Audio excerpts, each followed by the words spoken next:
Shalom, queridos, glória a Deus, graça e paz.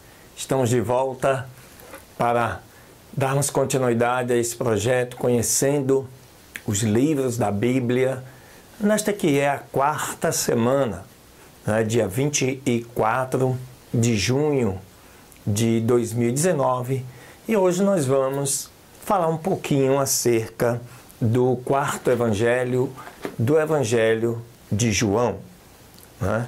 Muito importante a gente conhecer os livros da Bíblia, não só o seu conteúdo, mas também o contexto histórico, por quem foi escrito, por que foi escrito, qual a razão, o que isso tem de importância para as nossas vidas. Amém? Fica ligado aí. Aleluia!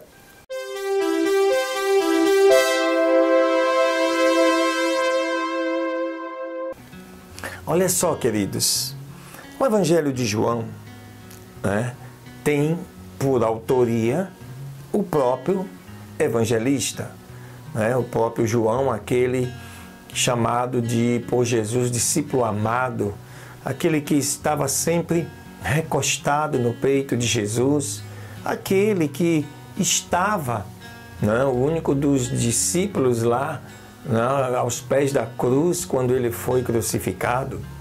Talvez aí a gente consiga entender por que João foi o único dos apóstolos que não morreu de morte violenta, morreu de idade, de velhice, e conseguiu fazer também, escrever as cartas de 1º, 2º e 3º João, o livro de Apocalipse. Mas vamos nos ater hoje ao Evangelho de João. Então, nós temos como autoria o próprio João. A datação aí situa por volta próximo da tomada de Jerusalém pelos romanos, lá no ano 66 a 70, aproximadamente isso aí.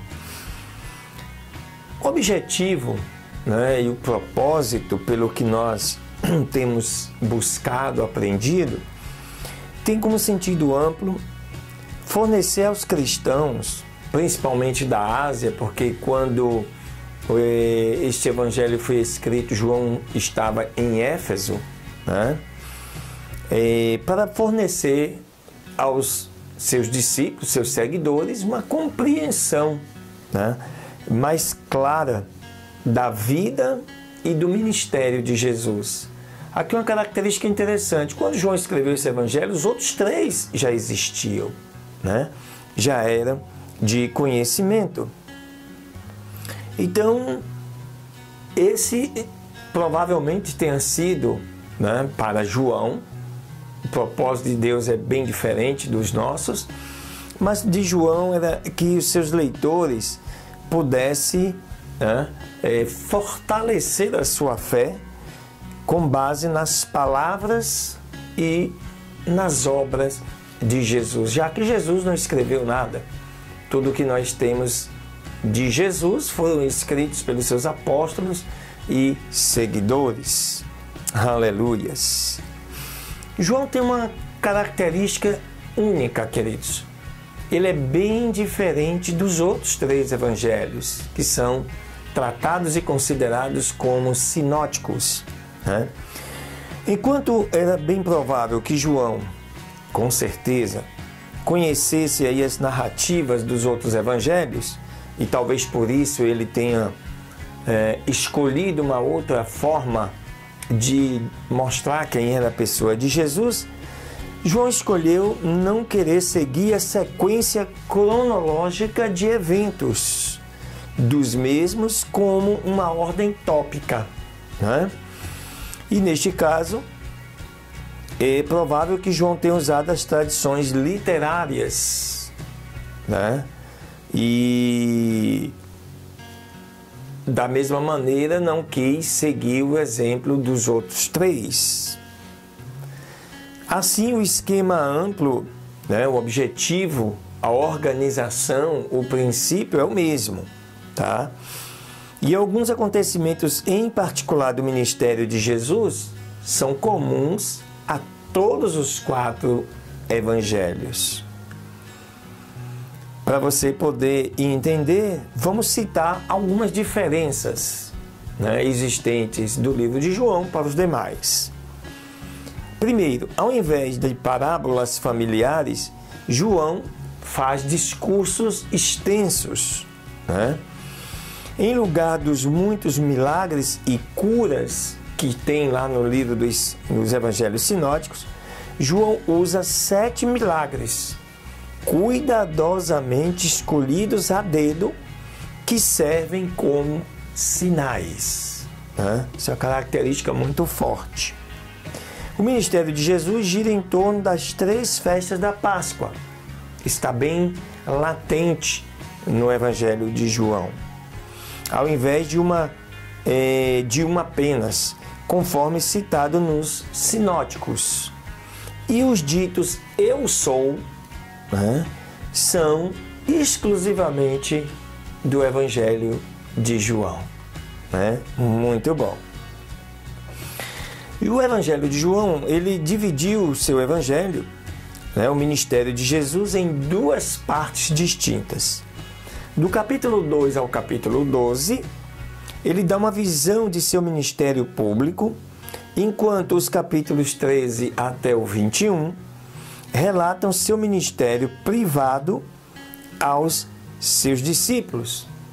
Enquanto o capítulo 1, o primeiro, né, denominado ali de prólogo, João lida com as implicações teológicas da primeira vinda de Jesus. Ele mostra o estado pré-existente de Jesus com Deus, sua divindade e essência, bem como a sua, né, encarnação. Aleluias!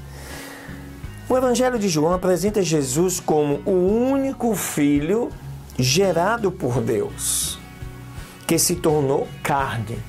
Para João, a humanidade de Jesus significava essencialmente uma missão dupla. Primeiro, como o Cordeiro de Deus, ele procurou a redenção da humanidade e, através da sua vida e ministério, ele revelou o Pai. Olha que lindo, que interessante, né? A designação do Espírito Santo é bem forte no Evangelho de João como confortador ou aquele consolador. É exclusiva de João e significa literalmente alguém chamado ao lado. Ele é outro consolador, isto é, alguém como Jesus, o que estendeu o ministério de Jesus até o final desta era e continua ainda conosco. Isso é muito bom. Portanto, seria um grave erro, entretanto, compreender o objetivo do Espírito apenas em termos daqueles em situações difíceis. Ao contrário, João demonstra que o papel do Espírito Santo abrange cada faceta da nossa vida, né? Em relação ao mundo exterior de Cristo, ele trabalha como o agente que convence o mundo do pecado, da justiça e do juízo, né? A experiência de ser nascido do Espírito descreve o Novo Testamento. Como essência, Deus é o Espírito, e aqueles que o adoram devem fazê-lo em espírito e em verdade. Aleluias! Isto é, conforme comandado e motivado pelo Espírito Santo. Amém, queridos? Aleluia, glória a Deus. Sabemos que tem muito mais para podermos falar deste Evangelho. Existem publicações específicas só para, né, nos trazer conhecimento, mas que não é o propósito desse vídeo, não é o objetivo. É apenas trazer algumas características para que você possa sentir-se despertado e também no nosso canal acompanhar, né, o estudo da Bíblia. Tá lá, estão lá todos os livros já devidamente publicados em vídeo, com todos os textos, para que assim você possa enriquecer o seu conhecimento de Deus através da sua palavra. Amém, queridas? Glória a Deus. Deus te abençoe. Até a próxima semana. Um beijo no seu coração.